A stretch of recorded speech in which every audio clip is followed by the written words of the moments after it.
হিমালয়ের কোলঘেঁষা লাসা শহর একসময় পরিচিত ছিল বৌদ্ধ সংস্কৃতি, প্রার্থনার চাকা আর ঐতিহাসিক ধর্মীয় স্থাপনার জন্য। তবে এখন সেই শহরের অলিগলিতে বাড়ছে ক্যাফের সংখ্যা।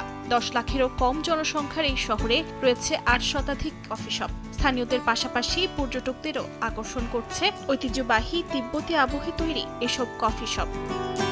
লাসার ঐতিহাসিক বার্খোর স্ট্রিটে এখন জনপ্রিয় হয়ে উঠেছে ইয়াকচিস মিশ্রিত এসপ্রেসো কফি। স্থানীয় উদ্যোক্তারা বলছেন, পশ্চিমা কফি সংস্কৃতিকে সরাসরি অনুকরণ না করে তিব্বতী সংস্কৃতির সঙ্গে মিলিয়েই তারা নতুন স্বাদ তৈরি করেছেন। ক্যাফেগুলোতে দেখা যায় ঐতিহ্যবাহী কাঠের সাজসজ্জা, স্থানীয় শিল্পকর্ম আর পোতালা প্রাসাদের ছবি। ফলে কফির কাপের মধ্য দিয়ে পর্যটকরা পাচ্ছেন তিব্বত সংস্কৃতির অভিজ্ঞতা। আমাদের এখানে তিব্বতের নিজস্ব আবহাওয়া আছে। লাসায় অনেক ক্যাফে আছে, কিন্তু আমরা আলাদা। স্থানীয় মানুষ, এমনকি 80 বছর বয়সীরাও এখানে আমেরিকানো খেতে আসেন। বিদেশি পর্যটকরাও শুধু আমাদের ক্যাফে দেখতে আসেন। বিদেশি পর্যটকদের কাছেও লাসার এই ক্যাফে সংস্কৃতি হয়ে উঠেছে আলাদা অভিজ্ঞতা। অনেকেই বলছেন, ইউরোপ বা পশ্চিমা শহরের ক্যাফের তুলনায় এখানে ঐতিহ্য আর আধুনিকতার মিশ্রণ ভিন্ন ধরনের অনুভূতি তৈরি করে। অর্জিতা শেহজিন, সময় সংবাদ।